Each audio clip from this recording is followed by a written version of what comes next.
Okay. Hello, everyone. My name is Kevin Navratil, and I am the Democracy Amendment Coordinator and Political Science Professor at Moraine Valley. And I'm happy to be joined by Dewitt Scott, Student Support Specialist, once again, in our Difficult Conversations initiative, where we tackle current and timely and controversial topics sometimes in an opportunity to have open and frank discussions where people can have a forum to share their ideas and try to learn from one another. And so this is our second of 7 various topics. And today is on the Black Lives Matter movement and some of its goals, some of its accomplishments, and some of the criticisms. To start off with, I did want to share an excellent opportunity for everyone. So hopefully my screen is sharing it now.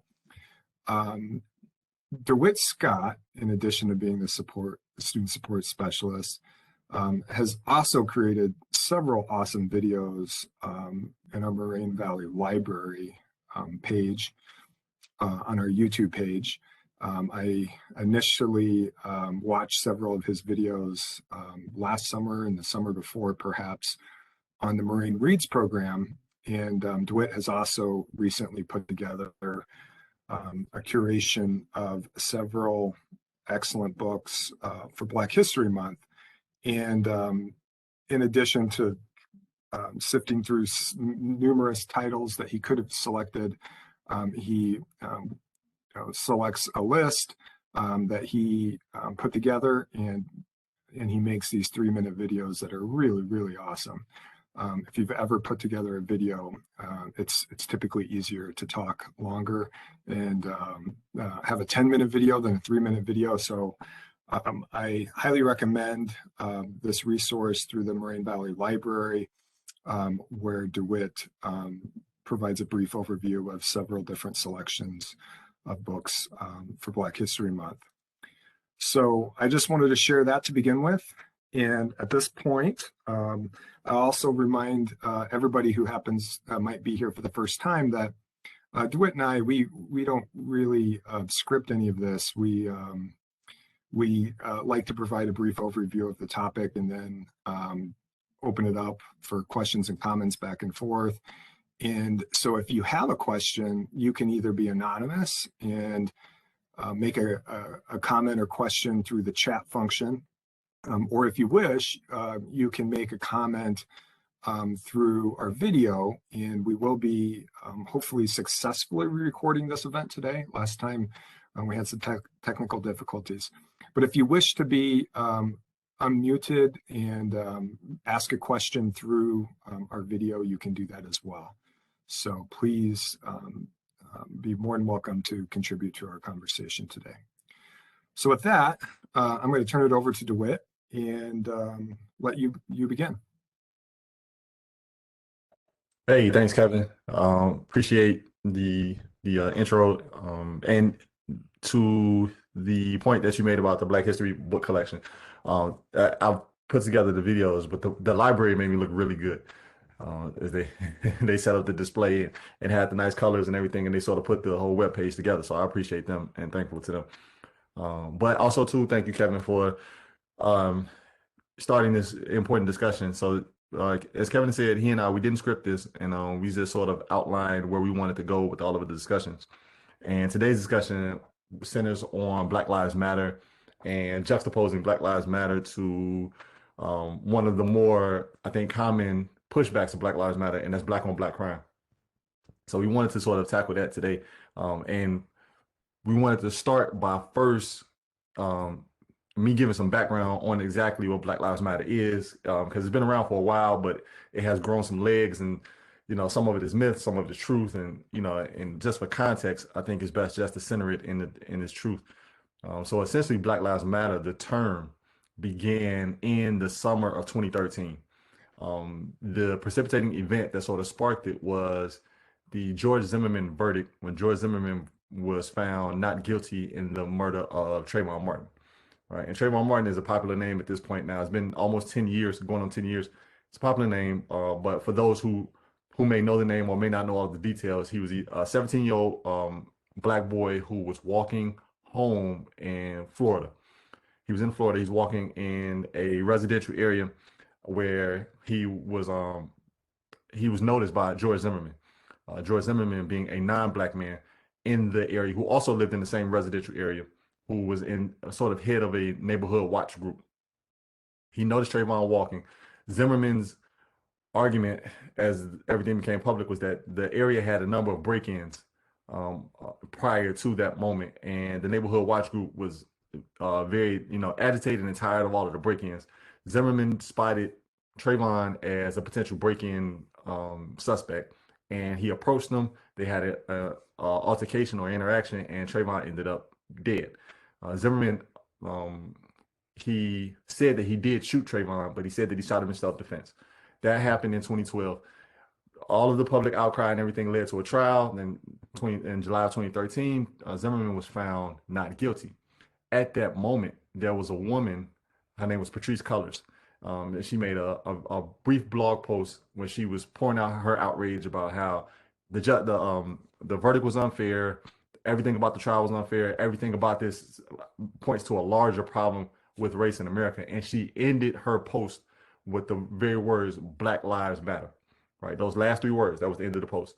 Her post went viral, and once the post went viral, those last three words just sort of caught on for everyone. And in the social media age that we're in, it quickly became a hashtag. And then from there, it just sort of spread.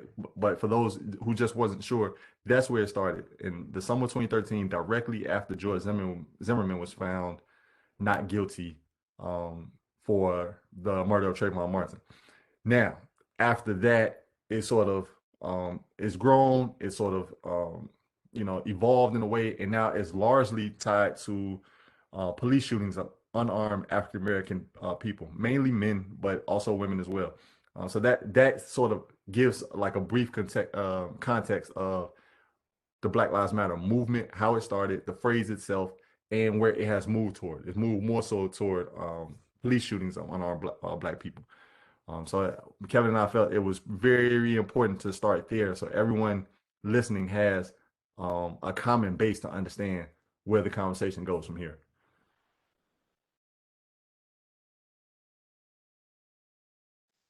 Sorry, on mute. Very good. Thank you for providing an overview, just a real brief. We'd like to try to be as succinct as possible. But you were talking a little bit about the evolution perhaps in the movement, and it differs from past movements and in a lot of different ways. But one of the ways you mentioned that a more of a focus more on police shootings. Could you talk a little bit about maybe some of the other ways that this movement has evolved, or maybe how it might be different from perhaps the civil rights movement or other mass movements?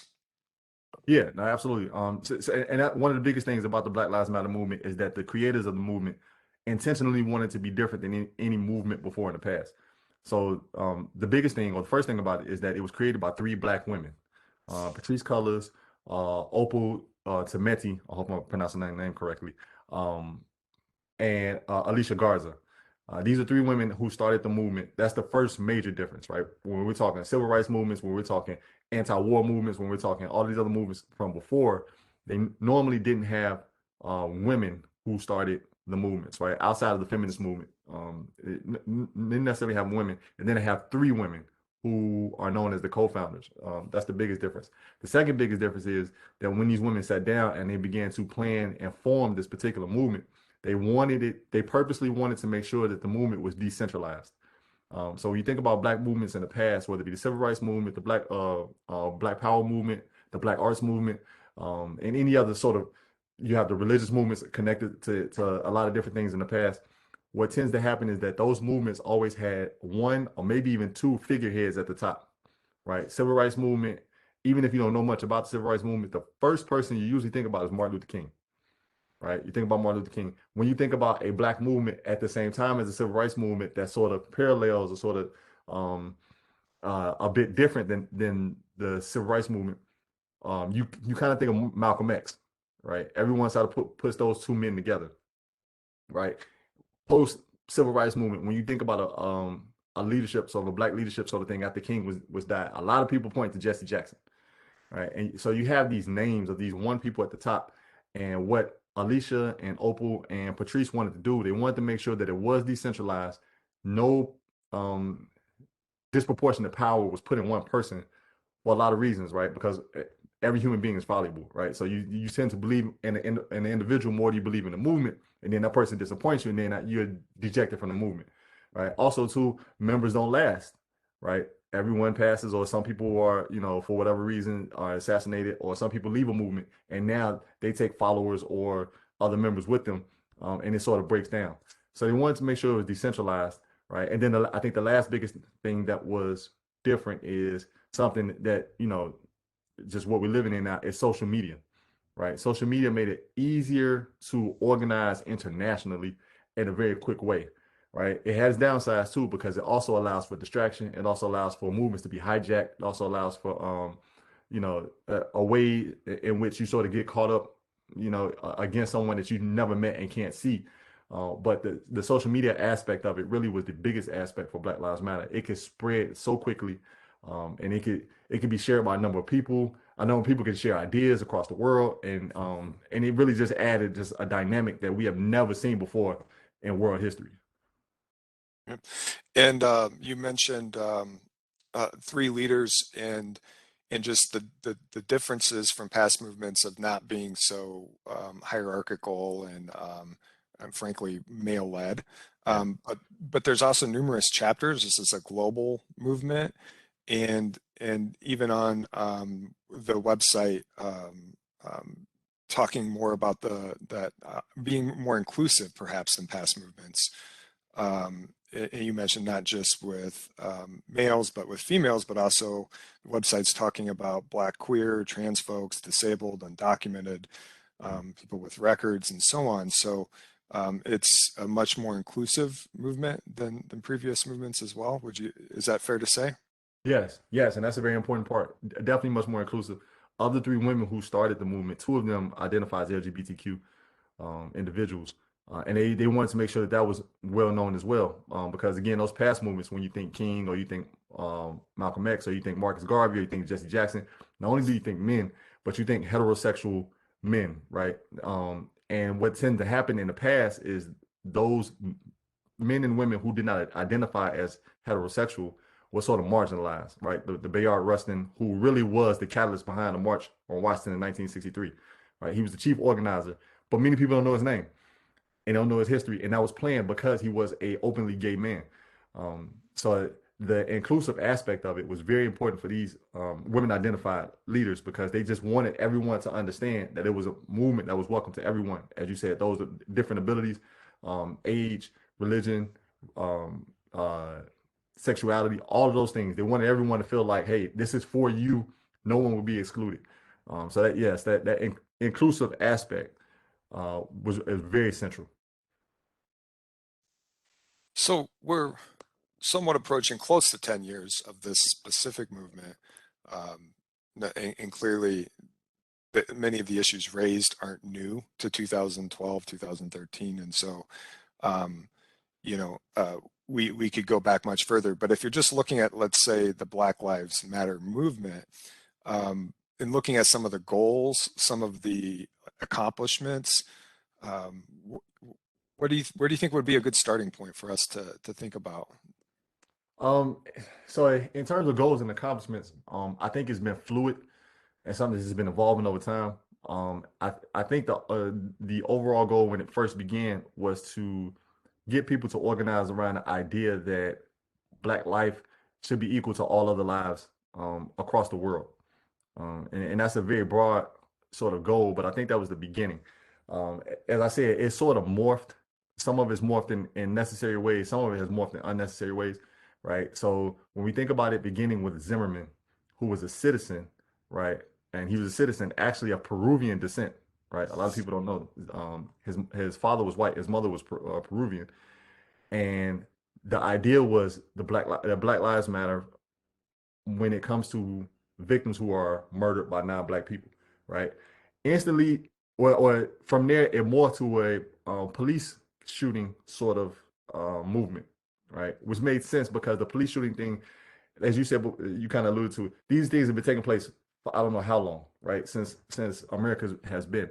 But with now social media and everyone having an actual camera in their pocket, it's been a lot easier to capture things on video and spread them much more quickly, right? So when you start moving to Eric Gardner, I believe in 2014, when you have Walter Scott in 2015, it starts to pick up. Even in Chicago, we have Laquan McDonald in 2016.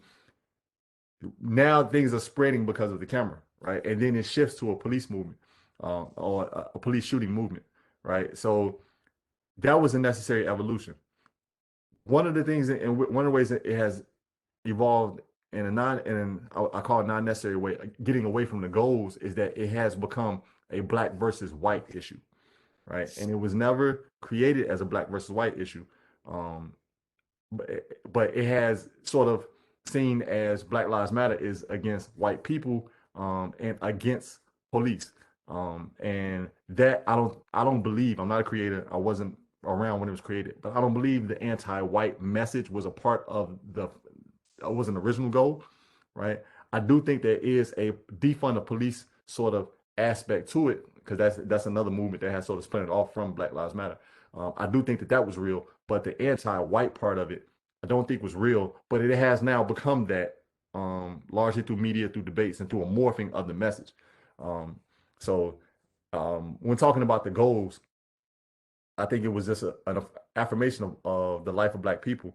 And I don't think the anti-white aspect of it was a goal, despite what many people want to argue. So it so this idea of if Black Lives Matter, almost like a zero-sum game, like some of the responses were, well, what about Blue Lives Matter, meaning police officers, and all lives matter, that the idea being that why single out one particular race, and what about the concern of so many police officers who spend numerous hours in difficult situations, some of which die on the duty.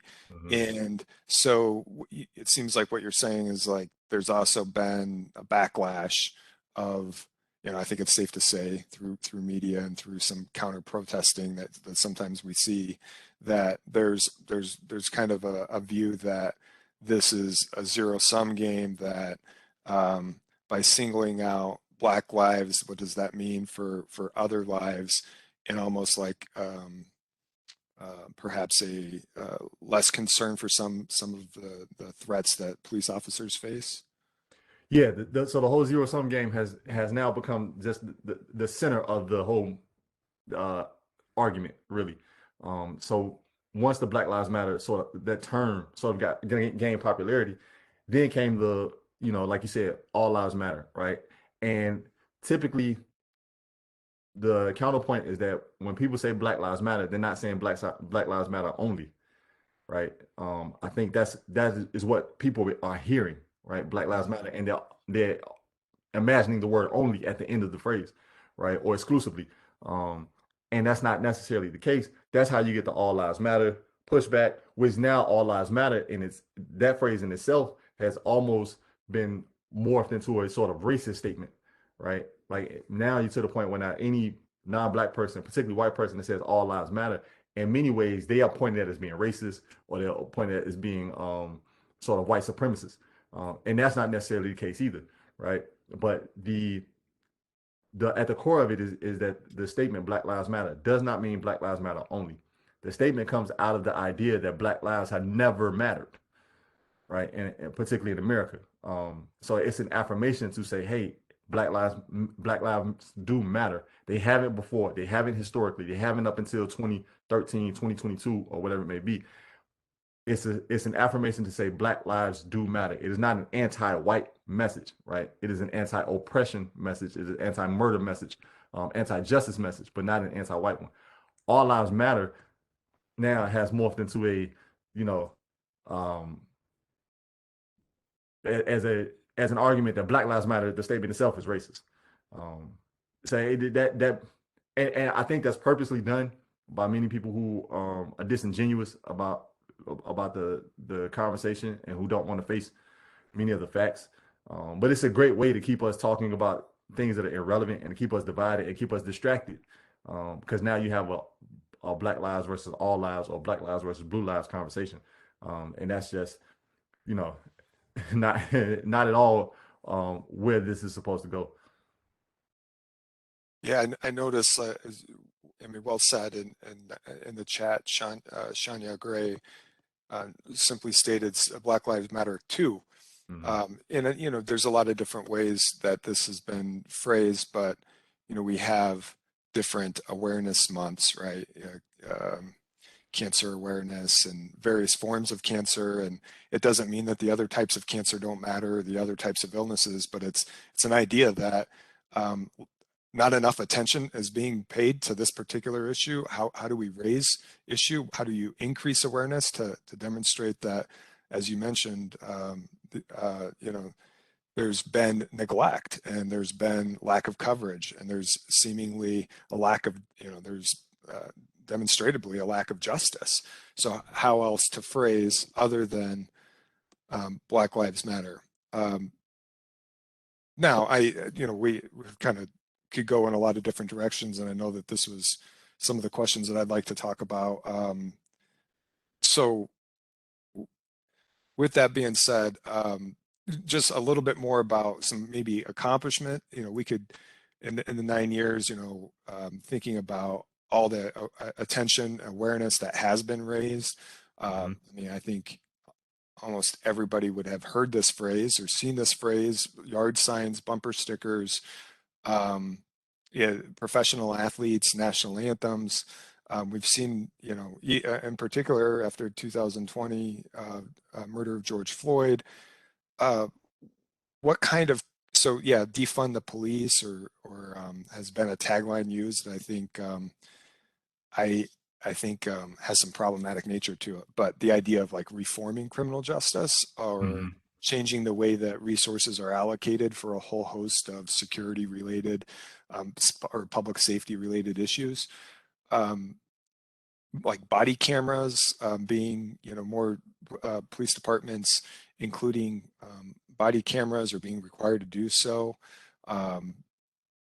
Statutes like, I'm sorry, statues, Confederate statues being removed, or renaming of buildings. And with, I mean, there's a whole host. I'm just trying to get the ball rolling here. But as far as, and even looking at public opinion, public support, the way that it has increased significantly for, according to a host of surveys of Black Lives Matter, perhaps up until more recently, like this last fall, there was increasing support, well into the 60% range or more, like a supermajority. Racial, like funding to racial equity groups and, you know, diversity, equity, and inclusion. Like what else can we like name as some of the key successes of the last 9 years or so? So I think you mentioned many of them. I think the primary one is the body cameras on the police. The sort of finding ways to sort of level the playing field when it comes to police interactions with Black people and citizens overall, right? Having a body camera, I think that's one of the primary outgrowths, right? You talked about the changing of building names on college campuses, the removing of statues of people who we have known for decades or centuries have been racist, regardless of the great things they've done for the country in the past. From a higher education and corporate standpoint, I really believe that the whole diversity, equity, and inclusion movement is, whether directly or indirectly, an outgrowth of the Black Lives Matter situation. I think that putting the Black Lives Matter statement out there regularly, putting the argument against police shootings regularly, sort of has changed somewhat of a conversation about what am I trying to say? Change the conversation about who it is that it has positions of power throughout society. And so I think that when we see the DEI, was really DEI now is everywhere, right? Everywhere you turn, there's art, there's conversations about DEI, there's movements towards DEI in the public and private sector. I think that is an indirect outgrowth of Black Lives Matter, right? I think even I want to go as far as um, uh, Joe Biden now moving forward with choosing a new Supreme Court justice, right? And he's made it clear that it will be an African American woman. Obviously, there's no empirical ties to the 2013 Black Lives Matter, but I think that uh, this sustained conversation about Black lives and race and power and inclusion and diversity, I think that has played a part in the pressure on him to diversify that seat for the Supreme Court justice. So I think that there's a lot of ways that are tangible, some ways that are intangible, direct and indirect, in which there has been some tangible, or there has been some outcomes, some goals that are direct, that have been tied to the Black Lives Matter movement. Yeah, anecdotally, without having direct evidence, I tend to agree with that. I think that, whether it was, Joe Biden becoming the nominee to begin with, and ultimately, choosing Kamala Harris, as vice president, and then as, basically staking a claim of saying that his nominee would be a black female. It's hard to argue that, as you pointed out, that the movement in some ways didn't impact all of those decisions and kind of the trajectory of Joe Biden being able to even become president. So I'm going to be lots of questions to get to, and as the title of our discussion was looking at also some of the criticisms, which we'll get to, but I want to try to keep this moving with comments from the audience. And so, is Black Lives Matter movement seeking to spread awareness? And I think we just kind of touched on that's true, and something that's a big success and strategy simultaneously. What has the movement achieved so far? And I think we were addressing this perhaps as the question was being typed. What is the movement currently doing, and what does the movement plan to achieve in the future? Yeah, so again, as me, sort of thinking about these questions as someone who's not an insider of the movement, just from what I've observed, I've seen it sort of form over the years. For one, I don't think it has been or currently as coordinated as it was in the past. I think it's sort of loosely sort of breaking apart at this point. I know there has been some internal dissension among some of the leaders, some of the regional leaders, and things like that. So it's not the same as it was 3 or 4 years ago, right? There was a time where it was almost everywhere, that you saw, right? You see T-shirts, you saw the flag, you saw everywhere, things like that. I think it's sort of evolving and sort of, I don't want to say silencing, but it's just not as loud as it used to be, right? So where does it plan to go from here? Me personally, I don't really know. But like all movements, at some point it has to evolve. It has to, um, it's not going to be the same, right? It won't stick around forever. It'll change into something else. It may even go dormant for a minute, and something else comes up instead. So that's what I see as, or that's all I can say about what I think is next, right? I'm not inside. I'm not sure. I think there was like a question right before that. I forgot what the question was. What is currently doing Oh. in accomplishments? Yeah, as you point out, I mean, it's a very non-hierarchical movement, and with so many different chapters, global movement. So definitely hard to predict. But my own opinion, it seems like criminal justice reform, and as I brought up, I don't like the phrase defund the police for various reasons. One, I don't think it's a tagline that does well, influencing public opinion to try to change policy. I think particularly in many communities where there's still high crime rates, I think it might be hard for politicians to enact you know, or to even get elected. Let's just start with that. With some sort of pledge to defund the police. Now, clearly, what that really means is providing more social services and other resources, psychologists, social workers, ways to try to respond to critical situations that are require some sort of response, but not necessarily a trained police officer with a firearm to respond, to kind of take the load off and allow them to perhaps police officers to focus more on very specific types of incidents that might be more suitable to their training. Mm-hmm. That's just some of my thoughts, and I see another question here, but I didn't want to turn it over to you, Dewitt, if any other responses or any questions, like directions that you would like to take this. No, I think the police thing is important because that's really became the central of the Black Lives Matter movement after Trayvon and Zimmerman and everything. And as we said, sort of the spin off now to this defund the police, right? So one thing I do know, I can say again, no empirical evidence, but I feel confident saying police officers do not like the term Black Lives Matter, right? I can't make a blanket statement, and the police, when I say police officers, I mean police officers regardless of race, right? It is not a friendly term to them, right? And obviously to any police officer, defund the police is not a friendly term at all.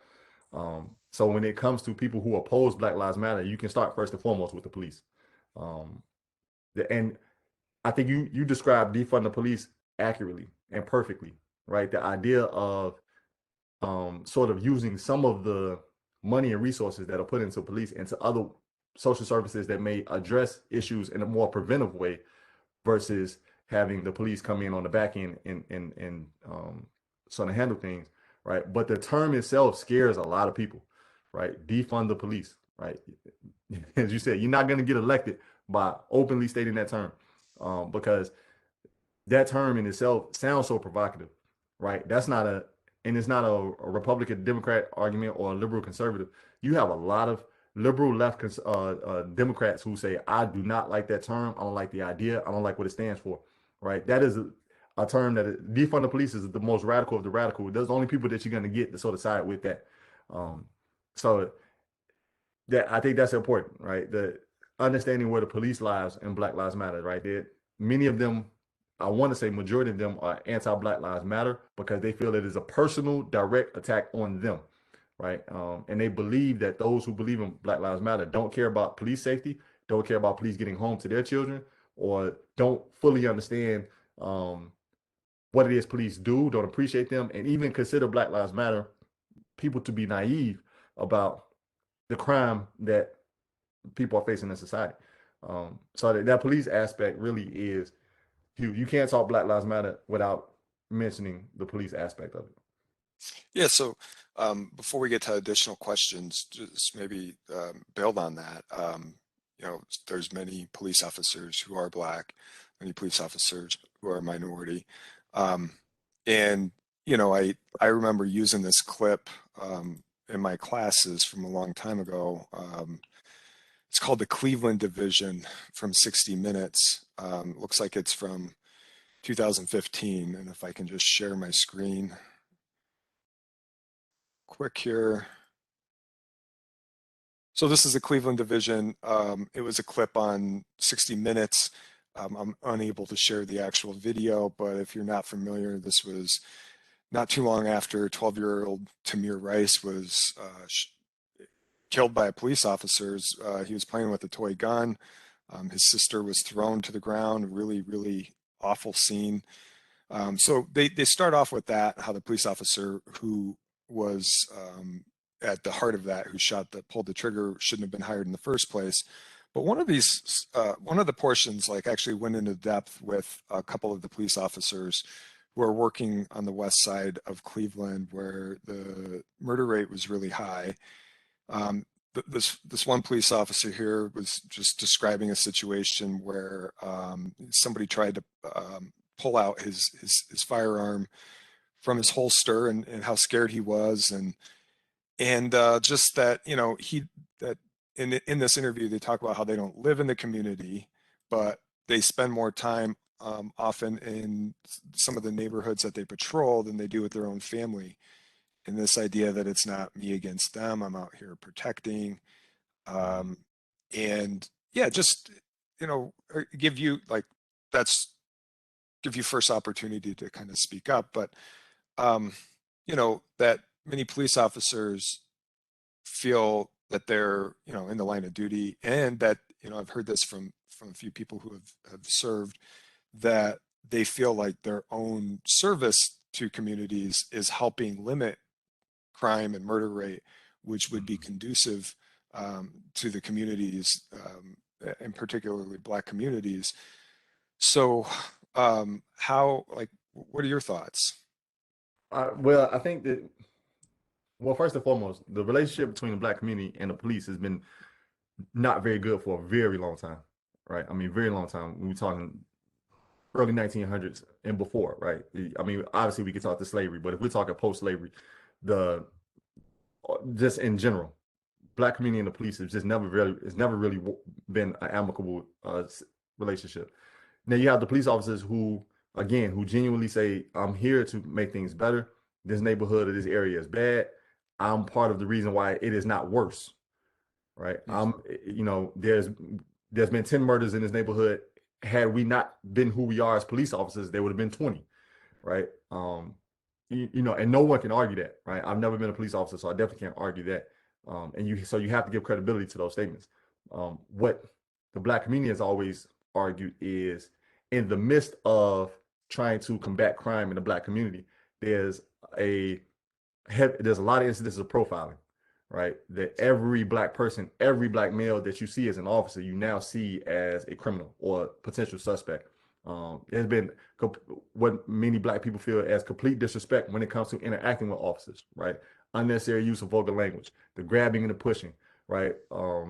The police brutality in a way, right? And then there's also, when it comes in the Black community internally, where we've always felt that in interactions with the police, because we don't fully know all of the legal rights that we have as Black citizens or as citizens in America, that we sort of get taken advantage of, right? So there's always an argument that searches have to be consensual, right? If I'm walking down the street and a police officer stops me, that search has to be I have to give consent for that search. A lot of citizens don't know that, young and old, particularly young. A lot of Black males don't know that. Officers tend to know that, right? So what happens, as it has happened to me before, personally, you have an officer that approaches you and say, "Hey, up against the wall." Is that a question? Right? Is that a question? It should be a question, right? I should have the right to say no. And if I have the right to say no, then the officer should not search me. Then this should go on, in a very civil way. But when a citizen hears up against the wall, they instantly think this is not a negotiation, right? So they go up against the wall, and then it goes through the situation. But what happens from that long term is the community gets an awareness and say, hey, I'm supposed to have consent, right? Or this is supposed to go a different way, right? Or he's supposed to, I say he as a male officer, he's supposed to inform me that I don't have to talk. I don't have to do these things. I have the right to the lawyer or whatever it may be. Because they didn't, now you have this long-term negative thought about the police, that these guys are liars, right? These guys purposely twist things in ways that advantage them. They use my lack of legal knowledge at a disadvantage. Well, now I don't like them, right?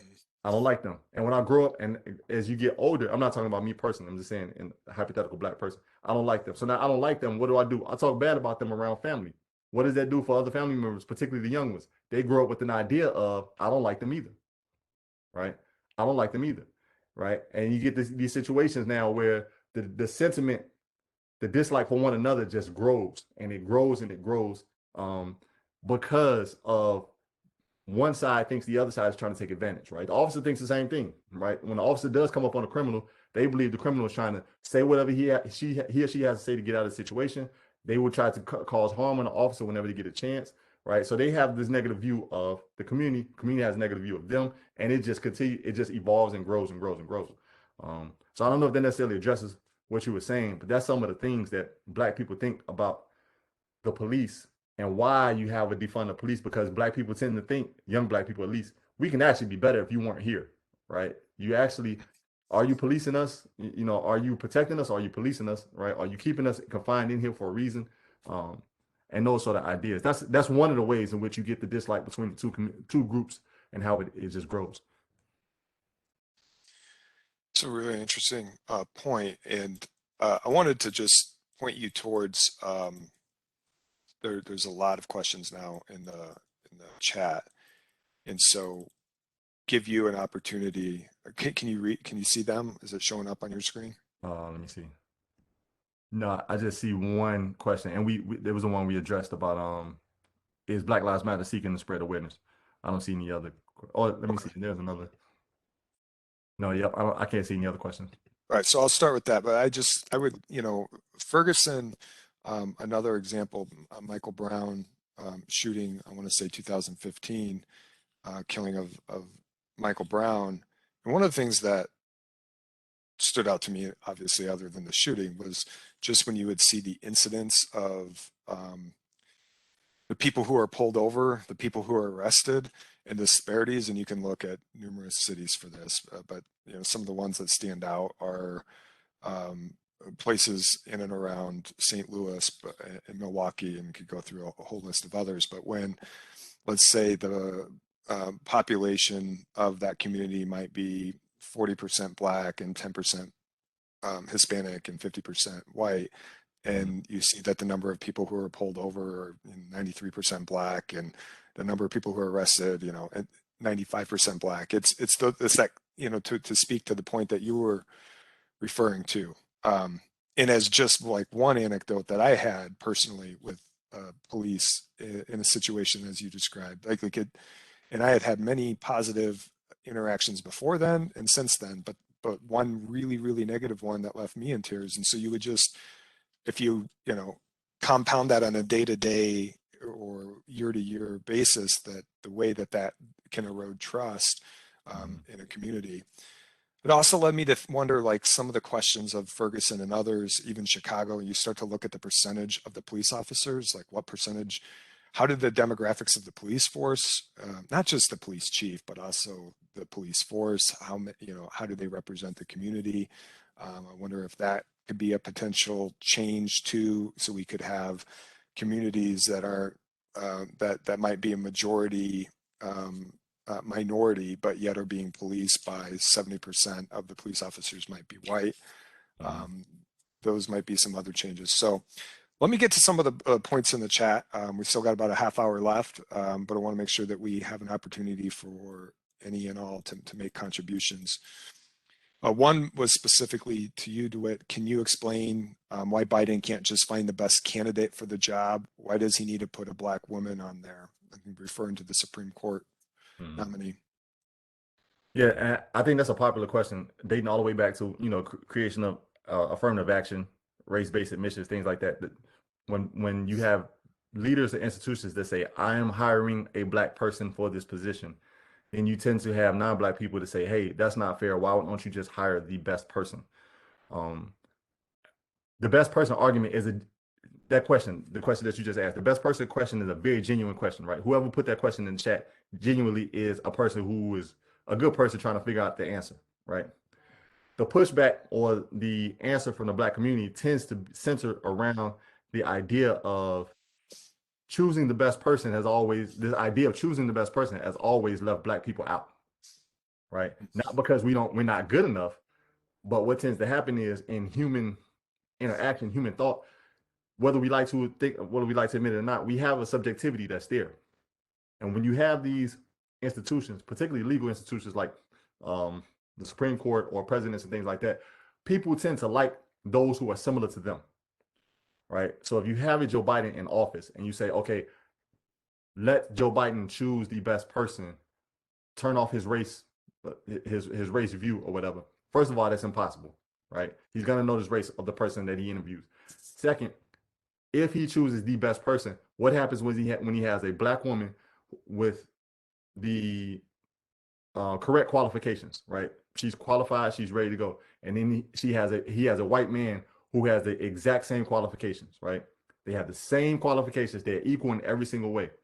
Statistically, what tends to happen because of human subjectivity is he would lean toward the white male because that's the person who's similar to him. They connect in a different way. They may even have shared background experiences. They may even know people, have mutual friends or whatever. So when that happens, typically, and this is statistically proven, it tends to shift away from the person who is not white, right? So when having to make a decision and you're trying to get racial inclusivity into anything, because of that subjectivity, you have to almost push the subjectivity in a different direction, right? And have to say, we're going to be intentional in this particular role because we've never had a black woman Supreme Court justice in, I don't know how many years. You probably know better than I do. Well, never. Yeah, Never. How many years the Supreme Court has been an institution, right? Well, since the beginning, since 1789, since So we're talking over 200 years, right? Without one black woman. So if I have to find a way to get some sort of inclusivity, then I'm thinking in Biden's, I'm speaking from Biden's perspective, I have to intentionally move my subjectivity to this direction and choose this particular candidate. That is why typically you have those things. Again, affirmative action, race-based admissions, some jobs that are just saying, I want this black person, this Hispanic person, this woman, or whatever it may be. That personal subjectivity, when you have equal candidates of equal qualifications, tend to push the decision maker in the direction of non-black or in white. Yeah, although it wasn't posed to me, I just add that recently I think it was Ted Cruz had said something like, well, only 6% of America is black female. So why are we excluding 94% of the population from the applicant pool?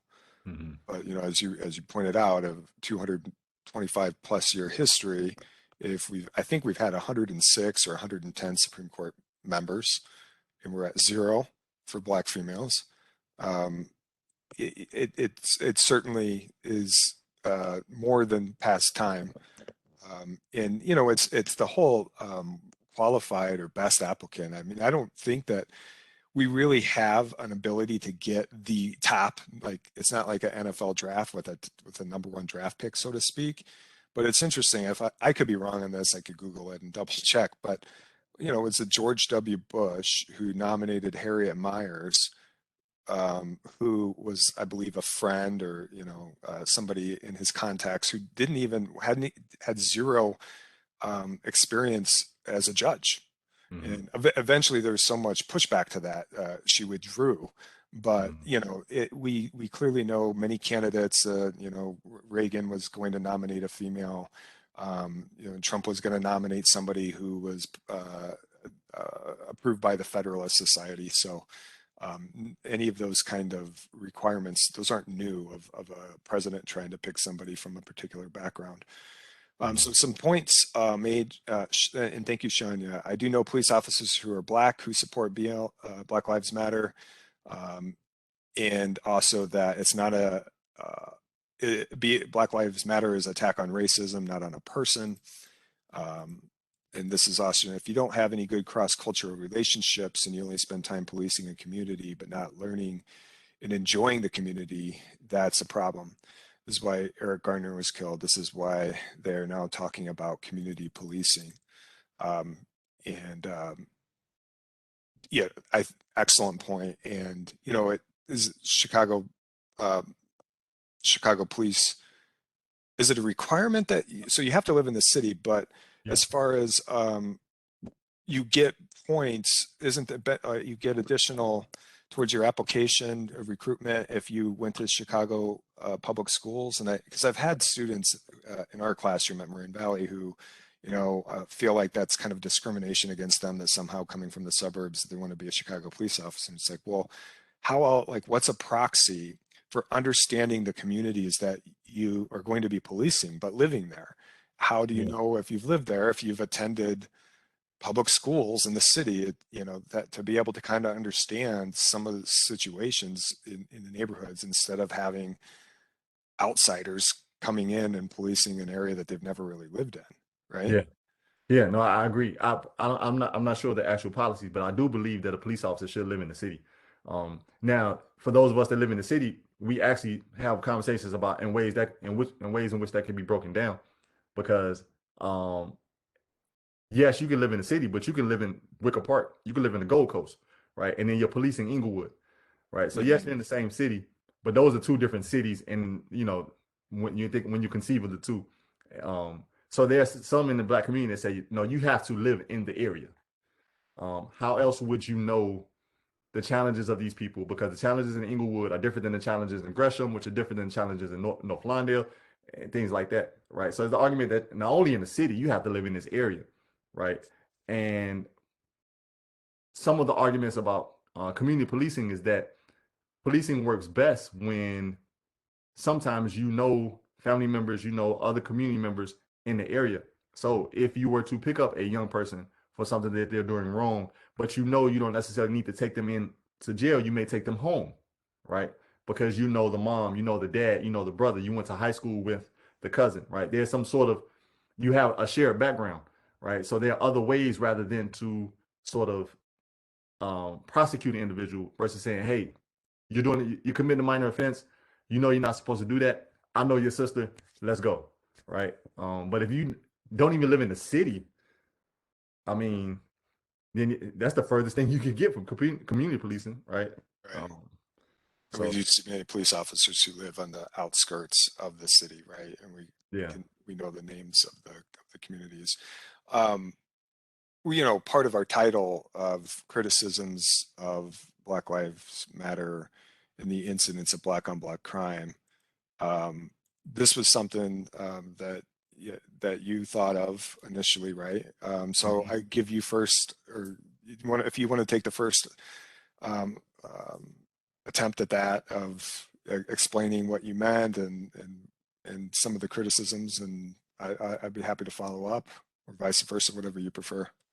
yeah, no, definitely. So when Black people tend to make statements like Black Lives Matter, or they just make general statements against anti-Black violence by police or non-Black people, right? One of the first, if not the first argument or pushback is, well, what about Black people killing Black people, right? What about Black on Black crime? Which we know in America is a huge problem. American media lets us know every night, right, that Black on Black crime is at a ridiculous level and it's out of control, right? So non-Black people say, well, you make up all of this, you kick up all this dust and make all this noise when a police officer kills a Black person. But when a Black person kills a Black person, you're quiet. You don't say anything. It's not a problem. You don't march. You don't protest. What's the problem? What about that? First and foremost, I would say, as a Chicago citizen, when Black people kill Black people, there is backlash. There is outcry. There are marches for them, right? There are marches for them. There are protests for them. Those sort of marches and protests don't get nearly as much media attention or public attention as the anti-police sort of protest, right? They're not covered the same. So if you're not here, you don't see them, right? And I think that's very important. That's very important, right? Because it happens regularly, but it's not sort of documented. To that point, right? Black on Black crime. Yes, Black on Black crime is a serious issue. Black on Black crime statistically mirrors, just for comparison, white on white crime, right? Statistically, as the statistics that I got from USA Today about a fact checking argument, right? Black people kill Black people 93% of the time, right? 93% of the people who have been Black people have been murdered, they've been murdered by a Black person, right? That's a very high number, 93%. White people kill white people 84% of the time, right? Yes, it's a little less, but that's very close, right? That's not necessarily a interracial problem. What it is that it points to, when it comes to murder, people tend to kill people who are close to them, right? People they've known, people they had an altercation with before, right? People they have problems with, people who are nearest them, right? So you have high incidence of Black on Black crime because you have very segregated areas, right? Segregated neighborhoods. It's the same reason why you have high incidence of white on white crime. So if you want to sort of limit Black on Black crime, you do it the same way you limit white on white crime, right? You sort of desegregate areas, desegregate neighborhoods, right? That's the first thing that's important. The second thing is, when comparing police shootings to Black on Black shootings, right? police shootings, first and foremost, they have taken an oath to uphold the law and to protect and serve, right? Black citizens have never taken an oath, right? And some might think that's small, but it's really huge, right? They've never taken an oath to sort of protect their community or whatever it may be. Now, that may be problematic for whatever reason, but that's the truth, right? A third argument is that when it comes to police shootings, right, police have been trained in conflict mediation, right? So when approaching a situation and there is conflict, and when I say approaching the situation, I'm meaning they're approaching an unarmed person, right? If an individual is armed with a gun, that's a totally different argument. When approaching an unarmed person and you're having a conflict, police have been trained for hours. Anyone that spends time in Moraine Valley, you actually see that training taking place, right? They have been trained in conflict mediation or in ways in which to diffuse the situation. Black citizens, the majority of them have never been trained in how to defuse a situation with another Black person, right? So now you have these two, they're different in that way, right? That's the third thing. The fourth thing is that when a Black person kills a Black person, the majority of the time, the murderer is going to prison. And they're going for a long time. When you have a police officer that kills a Black person, the majority of the time, that police officer is not going to prison, right? And if they do go to prison, even when it's on camera, first it has to be on camera if they're going to prison, right? If they do go to prison, they don't go for a very long time, right? Most recently, we see Jason Van Dyke has been released after 2.5 years, I think, of being put away, right? And then the last argument I'll make, I'm trying to keep it succinct. When it comes to black on black crime, a Black person kills another Black person. Typically, that person, usually in that situation, these people are not sober, right? There's been some sort of they're under the influence of something, usually of some drugs, some alcohol, or some other thing that's a mind-altering substance. The police officer killing a Black person is supposed to be, and I believe most of the time, sober. They're on duty, right? We understand what mind-altering things can do when a conflict arises, when it comes to a person's thought process or decision-making, right? That plays a part in a lot of Black-on-Black murders in the Black community. One or both of these individuals were not sober. The police officer pulls up with training, with an oath to protect, and as I say, I want to believe the majority of the time they're sober, right? So when you're comparing the two, in my eyes, Black-on-Black crime versus outcry about police shootings, it's a false equivalency, right? They're not apples to apples. So that's my succinct or somewhat succinct. That was excellent, and I just have to say, I have very little I could add to that. That was very well said, and I think this came up last time. The title of our talks are difficult conversations. I'm going to be authentic, and you're authentic in our views, and so we are not intentionally trying to stir up a ruckus over topics if we don't have them. So I just be straight. I completely agree with everything you just said. I think that part with the police training the few number of times that the charges are even brought against police in shootings, right? And then, as you brought up, what are they like? How often do they get a sentence, and then how long is that sentence? Is very well said. And then how many crimes, how many murders go unsolved, particularly in low-income Black communities, where you see. And so is that also reflective of like kind of the lack of concern for justice in communities as well? Does that make sense? Like, Yeah, I'm saying that how many that it seems like so many murders are going unsolved, and why is that? Like, why isn't there more attention or better detective work? If there, in some ways, it signals to me that there might be a lack of value, lack of concern, of lack of resources being directed to understand and limit the murder rate. Yeah, no, in the Black community, it's definitely a perspective that is sort of dismissed, right? The idea that, and this is why you have the truth of the matter, I'm speaking just from growing up in the Black community for 30 plus years and, living on the South Side my entire life. You have many Black people who, when they do have instances of violence, who do not call the police, right? They don't call the police. They say, because what are they going to do? They're not going to do anything. They're going to be very dismissive, right? So, okay, your friend has been killed. The police will show up and say, okay, well, this is just another murder. of on this particular on this block in this neighborhood. This is the third murder we've dealt with today. I mean, this sort of desensitized approach they have to the situation angers the community, right? So then the idea becomes, well, okay, if my friend has been murdered and I believe the police are going to show up, they're not going to do the due diligence, they're not going to do the honest detective work, I'm not going to call them, I will handle this myself, right? So then this person goes and attempts to murder or murder someone else, and then the murder rate grows, all because of, or one of the reasons being that this distrust, that when we do call, you don't show up in genuine faith, right? You treat the family or you treat the friends as if they're suspects, right? And again, you're very dismissive on, okay, well, it's another ghetto murder. It's another, all right, clean up the scene, do what you have to do. Let's keep it, and we'll be in touch, right? People say, well, you know what? Why waste my time? Right? Why waste my time? And that's a very important part of it. Yes. And Shania brings up that they're often labeled that as gang related, and talking about gang database, and when they were adding names willy-nilly to the gang database without any proof. Yeah, very true. And particularly in Chicago, most of them, in my opinion, aren't gang related. They're individual instances of disrespect, right? Me and Kevin had a problem earlier at school, right? And now we have a situation that becomes violent. It tends to get labeled as gang violence. Kevin's not in the gang. I'm not in the gang. We've never been in the gang, right?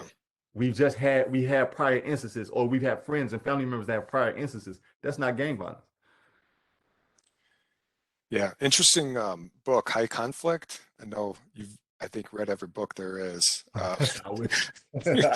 but it brings up that example of so the book is High Conflict, and they have part of the book is focused on former gang member in Chicago, but he talks about exactly what you just said, basically some of those just incidences that are based on lack of respect and personal beefs between people that aren't inherently gang related or anything like that.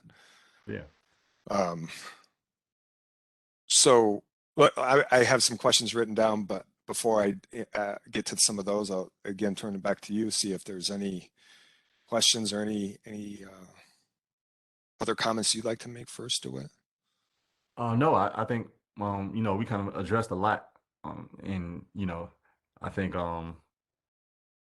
any questions that we may have in the chat, or any other questions that you have written down, we could definitely address. We're at 2:06, and we really don't have much more time, 10 more minutes, let's say. And I hate to take from, I know that our next topic, we're going to look at critical race theory.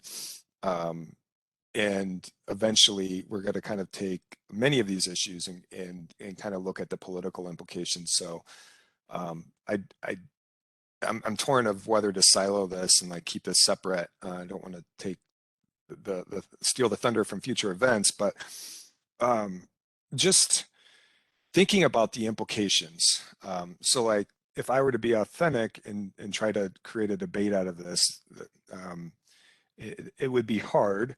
And I guess if I don't have specific criticisms of the Black Lives Matter movement, in fact, clearly support the movement, but if some of the things that are just thinking about the political implications, and this isn't said to like say that that the movement shouldn't exist, because obviously the number one issue is to try to diminish and limit police-related violence against blacks in particular, right? But if you're looking at recent elections of voter data from 2020 or even 2016, and maybe we'll save that for the actual data for later, but just to introduce that it seems like in 2016 that in part Donald Trump was able to successfully I don't want to say hijack, utilize this issue. I remember it was roughly September 1st when Colin Kaepernick took a knee in the preseason game, and the election was November. So for a couple months, he really highlighted, Black athletes in particular kneeling during the national anthem and firing. And then even, I could go through with several different examples, but in 2020, where a quarter of Virginia voters, I'm sorry, this is 2000, the most recent Virginia governor's race, where a quarter of Virginia voters said debate over teaching critical race theory in schools the single most important factor for their vote. And it's, again, not the same as Black Lives Matter, but people who are basically just saying there's too much discussion on racism. And in fact, there's many whites who think that if anything, it's harder for them today. And I'm all over the place, but the point I'm trying to make is how identity, so people would label this as identity politics, and how this might be hurting the opportunity of either Black candidates or candidates who might be Democratic Party candidates who would be more likely to have a policy agenda to potentially help or be consistent with the interests of the Black community, might be hurt electorally by this. And that was an awful worded question, but I think you understand the spirit of where this is coming from. Yes, definitely. So the conversation of, yes, it's too much conversation on race. It's too much about why we need to put this particular person in power or hire this person, or, it's too much Black Lives Matter. And that, as you said, you alluded to, and as you said, we're going to talk about it in the next one. When it comes to critical race theory, right? Why all of this talk about race? It just angers people. It divides people. It's too divisive. And yes, it may hurt. It may actually hurt Black people long term, in this reverse racism against white people in the short term. I think those arguments, again, these arguments, in my opinion, these come from people who have very good intentions. They're trying to understand the situation. They're not necessarily racist, right? But I think that we get that sort of argument because people are not taking the time to study the actual issue, right? If you take the sound bites, if you take the headlines, and if you just take the conversations in passing that you get on the job or in social circles, then yes, you could see critical race theory as an anti-white issue, or you could see Black Lives Matter as an attack on white people, as an attack on police, right? But many of those people have never had actual conversations with anyone who is fully involved in Black Lives Matter, right? Right. Many of those people who have problems, and the critical race theory thing is just so mind-boggling at this moment. Like you said, I don't want to hijack the next conversation. Yeah. But all of a sudden, that has become the big boogeyman. Oh yeah, absolutely. In America, right? When the full truth of it is, many of us, even the most educated of us, right? You, me, people that we know, didn't even hear the term or understand what critical race theory was until we were full-blown adults, right? I didn't hear critical race theory in elementary school or high school or undergrad or my master's program, right? I was a full-blown adult when I was introduced to it, and I said, wow, what is that, right? But somehow or another, it has become some sort of problem with instituting anti-whiteness in children, right? But again, that comes from people not fully understanding what critical race theory is because they haven't studied it or they haven't talked to someone who knows what it is. So I think all of it just comes from just a lack of honest engagement with the other side. Yeah, I agree. I think, and again, I don't have an answer to this, and I'm not presenting it in a question that deserves like a solution. It's just anecdotally, if you look at previous election cycles, and if you look at like the breakdown of vote for Democrats and Republicans, and you see over the last roughly 20 years, the declining share of white vote, and in particular, white vote without a college degree for the Democratic Party, it spells potential trouble for the Democratic Party in key elections, whether it's presidential election or Senate races, governor's races across some of the battleground states. And it just might be that you often hear about the Democratic Party as a diverse coalition. And America is becoming more diverse, and so it's a growing coalition in that way, but it's a declining coalition in the sense that of a declining share of whites. And it may just be that whites without a college degree, generally speaking, may not be a demographic that the Democratic Party should be targeting for the future anyway, in terms of successful electoral outcomes. But is that a potential concern of, so how do you simultaneously have a movement of Black Lives Matter and try to achieve racial justice, which is 100% necessary, without and without the alienation, perhaps, of the us versus them and identity-based politics that some savvy politicians are going to try to manipulate to increase their share of potential white vote, and then, you know, win elections by the narrowest margins by kind of threading this right type of needle. Does that make sense? Yeah, I think it does. Or correct me if I'm wrong. I think you're trying to see how do we gain unity without leaving ourselves vulnerable to politicians or other leaders with nefarious intentions to sort of take a good intention movement and spin it for their own Yeah. benefit. And I think that's a really good question that I do not have an answer to, because you're right. Many of these movements or ideas or whatever, they're very easily hijacked, right? Very easily hijacked, right? We can name people who do this for a living, right? And on both sides of the aisle, right? Both sides of the aisle. How do you prevent that? I don't know, right? The pessimist in me says that you can't, right? I think about someone like a Candace Owens, right, who just takes every single opportunity she can to sort of, you know, provoke anger among a certain group of people. And when you just have people like that who just purposely do that, it's one thing to be misinformed, but it's another thing to be fully informed and still make a decision to do the opposite. I just don't know how you could prevent someone or Right. It seems like a tried and true tactic yeah, historically. yeah, And it's so successful. It's so easy to put into practice. yeah, because you wouldn't not have a movement because of the possibility of blowback or of unintended, like, negative consequences, because you're losing the eye on the prize of the main Yeah. goal of trying to end the disproportionate killing of Black Americans or Hmm. racial equality.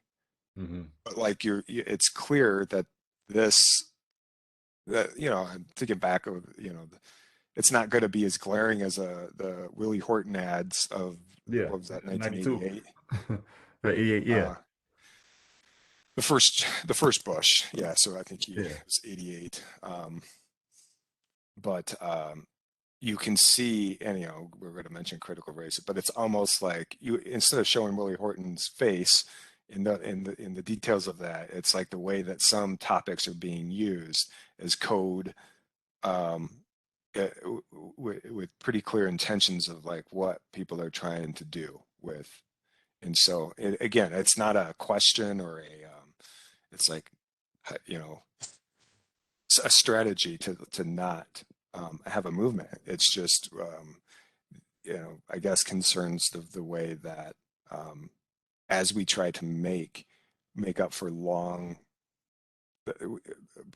progress needed to be made a long time ago, and as we Hmm. try to make progress in areas, the way that this is going to have political ramifications for electoral groups, and then because of that, of course, there'll be implications of who wins elections, and potentially policies that may be less in the interest of, in particular, the Black community.